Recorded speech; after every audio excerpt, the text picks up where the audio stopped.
शिमला में निकाली गई तिरंगा यात्रा, गूंजे इंडियन आर्मी जिंदाबाद, पाकिस्तान मुर्दाबाद के नारे। मंत्री हर्षवर्धन चौहान बोले, ऑपरेशन सिंदूर को राजनीतिक रंग दे रही भाजपा। अहिल्याबाई होलकर की जीवनी से महिला सशक्तिकरण का संदेश देगी भाजपा। केंद्रीय नेतृत्व जल्द ही प्रदेश कांग्रेस कमेटी के पुनर्गठन पर करेगा निर्णय। औद्योगिक क्षेत्र बद्दी की फार्मा फैक्ट्री में भीषण आग, करोड़ों का नुकसान। 18 मई से बदलेगा मौसम का मिजाज, अगले 5 दिन तक सामान्य बना रहेगा मौसम। तहबाजारियों ने शिमला नगर निगम महापौर के सामने रखी मांगे, नॉन वेंडिंग जोन को कैंसिल करने की अपील। पांवटा साहिब में टिप्पर चालकों की रफ्तार बेलगाम, ग्रामीणों का फूटा गुस्सा, मंत्री के सामने उठाएंगे मुद्दा। आप देख रहे हैं हिमाचल न्यूज़ 24/7। नमस्कार, हिमाचल न्यूज़ 24/7 देख रहे हैं आप और मैं हूं आपके साथ सपना शर्मा। आइए नजर डालते हैं आज की खबरों पर। भारतीय जनता पार्टी ने आज शिमला में तिरंगा यात्रा का आयोजन किया, जिसमें काफी संख्या में लोग शामिल हुए। इस दौरान पाकिस्तान मुर्दाबाद और इंडियन आर्मी जिंदाबाद के नारे गूंजे। तिरंगा यात्रा सीटीओ चौक से लोअर बाजार, शेर पंजाब, माल रोड, स्कैंडल पॉइंट होते हुए रिज मैदान पर महात्मा गांधी की प्रतिमा के पास संपन्न हुई। इस दौरान भाजपा प्रदेश अध्यक्ष राजीव बिंदल, नेता प्रतिपक्ष जयराम ठाकुर सहित काफी तादाद में भाजपा कार्यकर्ता व अन्य लोग शामिल हुए। मुखर्जी, कश्मीर हमारा है, जो कश्मीर हमारा है, वो सारे का सारा है, जहाँ हुए बलिदान मुखर्जी, वो कश्मीर हमारा है, जो कश्मीर हमारा है, वो सारे का सारा। नेता प्रतिपक्ष जयराम ठाकुर ने कहा कि इस यात्रा के माध्यम से भारत की सेना, जिसने वीरता के साथ पाकिस्तान के विरुद्ध युद्ध लड़ा और पाकिस्तान को घुटने टेकने के लिए मजबूर कर दिया, उस नेता का सम्मान किया जा रहा है। पहलगाम में धर्म पूछकर निर्दोष लोगों को गोली मारी गई, उसके खिलाफ पूरे देश में लोगों में आक्रोश था। प्रधानमंत्री ने कहा था कि ऐसे लोगों को कल्पना से परे सजा मिलेगी, जिसके बाद सेना ने कार्रवाई करते हुए आतंक के 9 ठिकानों को ध्वस्त किया। ऑपरेशन सिंदूर के तहत सैन्य ठिकानों पर भी कार्रवाई हुई और पाकिस्तान तबाही के कगार पर पहुंच गया। तिरंगा यात्रा के माध्यम से ऑपरेशन में शहीद हुए सैनिकों को श्रद्धांजलि दी जा रही है। हर वर्ग आज तिरंगा यात्रा में शामिल हो रहा है। लेकिन देश के यशस्वी प्रधानमंत्री जी ने एक बात कही थी कि जो लोग इस घटना में शामिल थे और साजिश में शामिल थे, उनको सजा मिलेगी और सजा ऐसी मिलेगी जिसकी उनने कल्पना भी नहीं की होगी। और आखिरकार पूरे देश भर में इस सारी घटना को लेकर के जो एक माहौल था कि पाकिस्तान के खिलाफ सख्त कार्रवाई होनी चाहिए, वो कार्रवाई 6 मई को रात के 1:20 पर ऑपरेशन सिंदूर की शुरुआत हुई। और ऑपरेशन सिंदूर की शुरुआत के साथ मात्र 25 मिनट का वो ऑपरेशन, जिसमें आतंकवाद जहां पलता था, फूलता था, फलता था, ट्रेनिंग दे करके भारत में आकर के वो आतंकवाद फैलाते थे, मासूम लोगों की जिंदगी लेते थे, उन 9 ठिकानों पर हमला किया। भारत की सीमा के अंदर रह करके भारत ने प्रहार किया, वायुसेना ने प्रहार किया, देश की सेना ने प्रहार किया और 9 ठिकानों को तबाह किया। वहीं ट्रंप की मध्यस्थता को लेकर उठाए जा रहे सवालों को लेकर जयराम ठाकुर ने कहा कि प्रधानमंत्री मोदी देश के नहीं दुनिया के सबसे मजबूत नेता है। उन्होंने साफ कहा कि युद्ध समाप्त नहीं हुआ, अगर पाकिस्तान फिर ऐसी हरकत करता है तो किसी से पूछने की जरूरत नहीं है। वहीं भाजपा प्रदेश अध्यक्ष राजीव बिंदल ने कहा कि 4 लोकसभा क्षेत्र में 14 से लेकर 17 मई तक तिरंगा यात्रा निकाली जाएगी। उसके बाद विधानसभा क्षेत्रों में भी तिरंगा यात्रा निकाली जाएगी।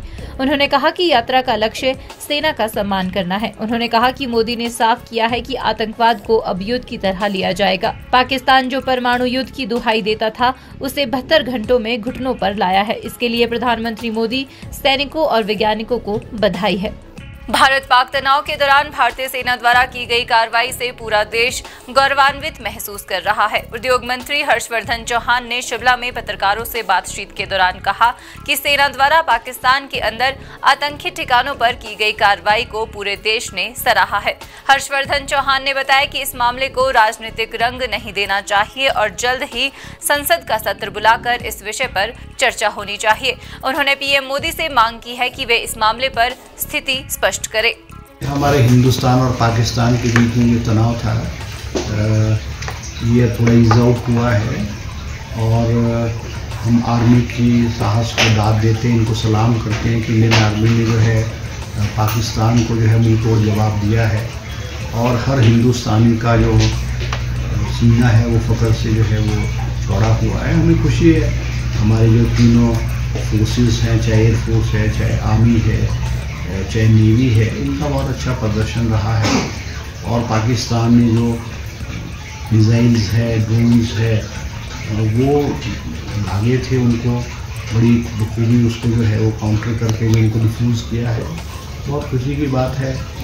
मगर अब जो स्थिति सामान्य हुई है, मगर फिर भी पाकिस्तान जो है वो सीज़ फायर का समय समय पर जो है उल्लंघन कर रहा है, वो जो पुरानी आदत है।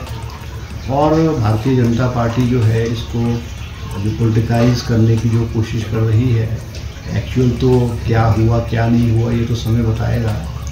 मगर दुर्भाग्य है, दुर्भाग्यपूर्ण है कि इस इशू को जो है हमको राजनीतिक आधार पे और इसको पॉलिटिकल इशू नहीं बनाना चाहिए है। और सबसे बड़ी बात रही है कि इसमें जैसे हमारे राष्ट्रीय प्रवक्ताओं ने भी कहा है कि पार्लियामेंट का एक स्पेशल सेशन बुलाना चाहिए और विस्तृत रूप से सदन के अंदर जो है चर्चा होनी चाहिए। और प्रधानमंत्री जी से हम उम्मीद करते हैं, क्योंकि ये बहुत इम्पोर्टेंट इशू है, इस पे प्रधानमंत्री जी भी देश को जो है वो स्पष्ट करें कि क्या हुआ क्या नहीं हुआ है। और सबसे बड़ी बात ये हुई है कि जो हमारा स्टैंड है, जो हमारा कश्मीर इशू पे स्टैंड है कि ये बायलैटरल इशू है, इसमें जो थर्ड पार्टी है उसका हम हस्तक्षेप नहीं मानेंगे, उसका भी उल्लंघन हुआ है। अहिल्याबाई होलकर जयंती का आयोजन भाजपा प्रदेश कार्यालय दीप कमल चक्कर में किया गया, जिसमें भाजपा राष्ट्रीय महिला मोर्चा की महामंत्री दीप्ति रावत ने मुख्य अतिथि के रूप में भाग लिया। कार्यक्रम में भाजपा प्रदेश अध्यक्ष डॉक्टर राजीव बिंदल, महामंत्री एवं कार्यक्रम संयोजक त्रिलोक कपूर, महामंत्री बिहारी लाल शर्मा, महिला मोर्चा प्रदेश अध्यक्षा वंदना गुलेरिया ने विशेष रूप से भाग लिया। महिला मोर्चा राष्ट्रीय महामंत्री रावत ने कहा कि अहिल्याबाई होलकर को पूरे देश में रानी और देवी के रूप में पूजा जाता है। उन्होंने कहा कि होलकर मराठा साम्राज्य की प्रसिद्ध महारानी और इतिहास प्रसिद्ध सूबेदार मल्हार राव होलकर के पुत्र खंडेराव की धर्मपत्नी थी। उन्होंने माहेश्वर को राजधानी बनाकर शासन किया। उनका उद्देश्य केवल शासन करना नहीं था, अपितु एक राज्य को संभालना था और जिस प्रकार से उन्होंने राज्य की जीडीपी बढ़ाई, कॉटेज इंडस्ट्री को बढ़ावा दिया, वो अद्भुत था। होलकर राज्य की महेश्वर साड़ी आज भी पूरे देश में प्रसिद्ध है। उन्होंने कहा कि अहिल्याबाई होलकर एक कुशल शासक और योद्धा थी, जिन्होंने अपने राज्य होलकर की रक्षा के लिए युद्ध कौशल का इस्तेमाल किया। उन्होंने कहा कि पूरे देश और प्रदेश में भाजपा इस कार्यक्रम को लेकर अनेकों कार्यक्रम का आयोजन करेगी और महिला सशक्तिकरण का कार्य करेगी। सिर्फ शासन करना ही एक उद्देश्य नहीं होता। बहुत सारे लोग रहे, बहुत सारे लोगों ने इस देश में क्या दुनिया भर में शासन किया, लेकिन जब हम रानी अहिल्याबाई जी को पढ़ते हैं, उनके बारे में जानते हैं, तो हमें ये देखने को मिलता है कि रामेश्वरम से लेकर द्वारका तक और काशी विश्वनाथ से लेकर बद्रीनाथ तक आप कोई भी धाम पूरे देश भर में अगर आप देश के कोने कोने में देखेंगे तो संस्कृति को बढ़ाने का काम अगर कहीं हुआ है तो रानी अहिल्याबाई ने उसको किया है और देश के हर कोने में किया है। हिमाचल प्रदेश कांग्रेस कमेटी के पुनर्गठन को लेकर मंत्री हर्षवर्धन चौहान ने कहा कि इस संबंध में हिमाचल कांग्रेस प्रभारी रजनी पाटिल और कांग्रेस नेतृत्व ने हिमाचल प्रदेश के मुख्यमंत्री, उप मुख्यमंत्री, सभी कैबिनेट मंत्री और पीसीसी अध्यक्षों को 8 तारीख को बैठक के लिए दिल्ली बुलाया था, लेकिन भारत पाकिस्तान सीमाओं पर तनाव के चलते मीटिंग को स्थगित कर दिया गया था। हर्षवर्धन चौहान ने कहा कि केंद्रीय नेतृत्व जल्द ही प्रदेश कांग्रेस कमेटी के पुनर्गठन पर निर्णय करेगा। हमारा जो केंद्रीय नेतृत्व है उन्होंने हिमाचल प्रदेश की प्रदेश कांग्रेस कमेटी के जो गठन के बारे में जो है हिमाचल प्रदेश के सभी कैबिनेट मिनिस्टर्स को, सीएम, डिप्टी सीएम और एक्स पीसीसी प्रेसिडेंट्स को 8 तारीख को बुलाया था, क्योंकि देश के ऐसे हालात हो गए थे कि हमारे बॉर्डर एरियाज़ पे जो है वो तनाव हो गया था। इस वजह से जो है वो मीटिंग कैंसिल करनी पड़ी और मुझे ऐसा लगता है कि जल्द ही जो है केंद्रीय नेतृत्व जो है इस विषय पे दोबारा से हिमाचल प्रदेश के सभी नेताओं को बुलाएंगे, उनकी राय जानने की कोशिश करेंगे और एक कंसेंसस के माध्यम से एक प्रदेश कांग्रेस कमेटी के नए अध्यक्ष की जो है वो घोषणा करेंगे।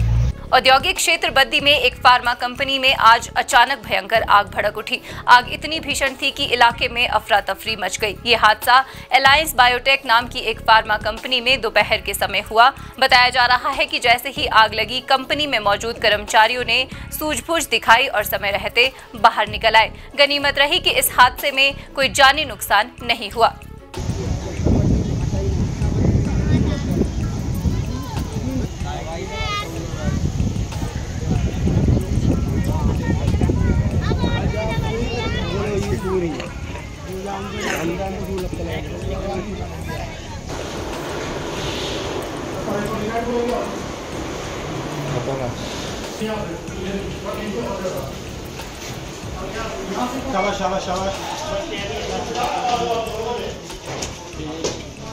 इसमें आज हमें कोई 11-14 के ऊपर सूचना मिली थी कि ऐसे ऐसे अलायंस बायोटेक में आग लगी हुई है, जो कि मनीष नाम के व्यक्ति ने दी थी और इसके ऊपर हमने तुरंत कार्रवाई करते हुए 2 टेंडर अपने यहाँ के मौके के ऊपर भेज दिए थे और यहाँ पे ज़्यादा आग होने के कारण हमने एकदम से नालागढ़ और वर्धमान और बिरला टेक्सटाइल से गाड़ियाँ मंगवाई और आग को काबू कर रहे हैं। तो कितना नुकसान हुआ है? इसमें अभी कुछ नहीं बता सकते हैं क्योंकि अभी हमारा फायर फाइटिंग चला हुआ है सिस्टम, तो जैसे ही वहाँ से क्लियर हो जाएगा तो हम आपको बता देंगे। सर, कुछ आग लगने के कारण अभी कुछ नहीं लगा पता, अभी हम सर्च कर रहे हैं, उसके बाद ही बता सकते हैं आप। प्रदेश में 18 मई से एक बार फिर मौसम करवट बदलेगा। मौसम विभाग का कहना है कि पश्चिमी विक्षोभ सक्रिय होने से प्रदेश में बारिश होने की संभावना है। मौसम वैज्ञानिक शोभित कटियार ने कहा कि 19 और 20 मई को अंधड़ तूफान आने और निचले इलाकों में 40 से 50 किलोमीटर प्रति आवर की गति से तेज हवाएं चलने की उम्मीद है। उन्होंने कहा कि अगले 5 दिनों तक प्रदेश में मौसम साफ बना रहेगा और दिन के समय धूप खिली रहेगी। हिमाचल प्रदेश में अगले कुछ दिनों तक मौसम साफ और शुष्क बना रह सकता है। इस बीच राज्य के कई इलाकों में तापमान सामान्य से करीब 3 डिग्री ज्यादा रिकॉर्ड किया जा रहा है। खासकर मैदानी क्षेत्रों में तेज धूप और गर्मी ने लोगों को बेहाल कर दिया है। मौसम विज्ञान केंद्र शिमला के वैज्ञानिक शोभित कटियार का कहना है कि 18 मई की शाम से एक नया पश्चिमी विक्षोभ सक्रिय होगा, जिससे प्रदेश के कई हिस्सों में मौसम का मिजाज बदलेगा और बारिश की संभावना बनेगी। मौसम वैज्ञानिक ने कहा कि मंगलवार को जिला ऊना में प्रदेश का सबसे अधिक तापमान 39.6 डिग्री सेल्सियस रिकॉर्ड किया गया। वहीं कुछ ऊंचाई वाले क्षेत्रों में हल्की फुहारें भी पड़ी। मंगलवार को शिमला में अधिकतम तापमान 26.5 डिग्री, धर्मशाला में 31.1, मनाली में 24.0, मंडी में 34.6 और कांगड़ा में 35.5 डिग्री सेल्सियस दर्ज किया गया। हिमाचल प्रदेश में लगभग अगले 5 दिनों तक अधिकांश स्थानों पे मौसम हमारा मुख्यतः खुला रहेगा, यानी दिन के हमें धूप खिलती हुई नजर आएगी। हालांकि कुछ एक एरिया है जैसे कि हमारा चंबा जिला के ऊंचाई वाले स्थान है, कुल्लू है, कांगड़ा जिला के ऊंचाई वाले स्थान है, उसी के साथ किन्नौर जिला के भी कुछ एक स्थानों पे बहुत ही हल्के स्तर की बारिश जो है अगले 5 दिनों तक हमें एक आध दिनों में देखने को मिल सकती है। लेकिन बहुत ही एक एक्टिव पश्चिमी विक्षोभ है जिसका असर हिमाचल प्रदेश में 18 तारीख की रात से हमें देखने को मिलेगा, जिसके प्रभाव में मुख्य रूप से 19 तारीख और 20 तारीख को जो निचले हमारे मैदानी इलाके हैं वहाँ पे हमें हल्के से मध्यम स्तर तक की बारिश आने के स्थानों पर देखने को मिलेगी। मिड और हाई हिल्स में भी अच्छी बारिश हमें देखने को मिलेगी और उसी के साथ 19 और 20 तारीख को थंडर स्टॉर्म्स एक्टिविटी और जिसमें हवाओं की गति लगभग 40 से 50 किलोमीटर प्रति घंटे तक भी हमें निचले मैदानी इलाकों में खास करके 19 और 20 तारीख को देखने को मिलेगी। लोअर बाजार तह बाजारी यूनियन का एक प्रतिनिधिमंडल नगर निगम शिमला के महापौर से मिला। तह बाजारी यूनियन का कहना है कि उन्हें लोअर बाजार से उठाकर ऐसी जगह पर बसाने की तैयारी चल रही है जहां पर ना तो छत है और ना ही वहां लोगों की आवाजाही है। उन्होंने नगर निगम प्रशासन से मांग की है कि इस फैसले को वापस लिया जाए ताकि वो अपनी रोजी रोटी चला सके। लोअर बाजार तह बाजारी यूनियन के प्रधान पवन शर्मा ने पत्रकारों से बात करते हुए कहा कि नगर निगम ने उन्हें लोअर बाजार से उठने के आदेश दे दिए हैं, जो सरासर गलत है। उन्होंने प्रशासन से मांग की है कि उन्हें बेहतर जगह बसाया जाए ताकि वो अपने परिवार का भरण पोषण कर सके। तह बाजारियों ने कहा कि यदि उनकी मांग नहीं मानी गई तो वे सुप्रीम कोर्ट का दरवाजा खटखटाएंगे। इनको कहीं बिसाया जाए, पहले उठाने से पहले इनको बिसाया जाए। और नो वेंडिंग जोन का ऐसा कोई नहीं, हम उसमें खुद पार्टी बने हुए हैं कोर्ट में, कोर्ट ने ऐसा कुछ नहीं कहा। और आप एक चीज़ देखोगे कि पहले जो फायर की गाड़ी थी यहाँ से निकलने के लिए 15 मिनट लेती थी पूरे लोअर बाजार से, अब वही गाड़ी 8 मिनट ले रही है और रोज गाड़ी निकल रही है। ऐसा भी कुछ नहीं है कोई गाड़ी का इशू है। पहले इन्होंने ये इशू बनाकर हमारे को उठाया था कि यहाँ पर से फायर की गाड़ी नहीं निकलती, एम्बुलेंस नहीं निकलती, लेकिन अब ऐसा कोई भी इशू नहीं है। अब गाड़ी भी 8 मिनट ले रही है और कोर्ट ने भी यही बोला है इनको कि यहाँ से आप इनको कहीं ना कहीं बसाओ। इसका मतलब ये थोड़ा, आप एक चीज़ देखिए, अगर आप कोई पशु डंगर पालोगे ना घर में, उनके लिए भी छत छूत का इंतजाम होगा। हम कोई जानवर थोड़ी ना वहाँ लेंटर पे जाके धूप में बैठ जाए, बारिश में बैठ जाए। 6-7 महीने कम से कम मौसम खराब रहता है यहाँ पर, हम कैसे बैठेंगे वहाँ जाके। अच्छा, दूसरा ये बोल रहे हैं कि जी जो अपना सामान है वो सुबह ले आओ और शाम को अपने साथ ले जाओ। कोई संजौली से आ रहा है भाई साहब, कोई ढली से आ रहा है, 200, 300, 400 रुपये मजदूरी लग जाएगी। कौन देगा ये देंगे हमारी मजदूरी, कौन देगा ये चीज़ बताओ। पांवटा साहिब क्षेत्र में खनन सामग्री ढोने वाले टिप्पर चालकों की मनमानी अब जनता के सब्र का इम्तिहान लेने लगी है। बेलगाम रफ्तार, धूल भरी सड़कें और बढ़ते हादसों से परेशान ग्रामीणों ने हरिपुर टोहना के समीप करीब 70 टिप्परों को रोककर अपना आक्रोश जताया। ग्रामीणों का आरोप है कि ये टिप्पर नो एंट्री के बावजूद सड़कों पर दौड़ रहे हैं और अधिकांश टिप्परों में नंबर प्लेट तक नहीं लगी थी। स्थानीय लोगों ने बताया कि इन टिप्परों के कारण सड़कें खस्ताहाल हो चुकी है। धूल के गुबार से सांस लेना मुश्किल हो गया है और कई बार ये वाहन जानलेवा हादसों का कारण बन चुके हैं। उन्होंने कहा कि उन्होंने अपने परिवार के सदस्य तक खोए हैं, लेकिन सरकार और प्रशासन आंखें मूंदे बैठा है। इस बीच पांवटा साहिब के राजपुर में सरकार जनता के द्वार कार्यक्रम आयोजित किया जा रहा है, जिसमें उद्योग मंत्री हर्षवर्धन चौहान के शामिल होने की संभावना है। ग्रामीणों ने स्पष्ट किया कि यदि इस समस्या का जल्द समाधान नहीं हुआ तो वे कार्यक्रम में मंत्री को रोककर अपनी समस्याएं उनके सामने रखेंगे। ग्रामीणों ने कहा कि पांवटा साहिब में क्रशरों और खनन माफिया की मिलीभगत से आम जनजीवन संकट में पड़ गया है। हमें समस्या यहाँ पर फेस करनी पड़ रही है। तो यहाँ पर नहीं, ये समस्या यहाँ से शुरू है और गोजर डाक पत्थर बिल्कुल गोजर तक ये समस्या है। इवन जो डंपर्स और ट्रॉले जो यहाँ पे चल रहे हैं वो आपके गोजर से आ रहे हैं, बांगरन से भी आ रहे हैं और जितनी नीचे की बेल्ट है शामपुर की, इधर से सारे ट्रॉले आते हैं। तो मेन चीज़ तो ये है कि हमारे लिए तो प्रॉब्लमेटिक फेज इस रोड पे है, वहाँ पर हमारा प्रॉब्लम का इश्यू नहीं है। तो हमारा तो मेन आग्रह यही है उनसे, इंडस्ट्रियल मिनिस्टर से भी, कि वो यहाँ पर रुकें और हमारे इस मुद्दे को सुने और इसका निवारण करें। आप देख रहे हैं हिमाचल न्यूज़ 24।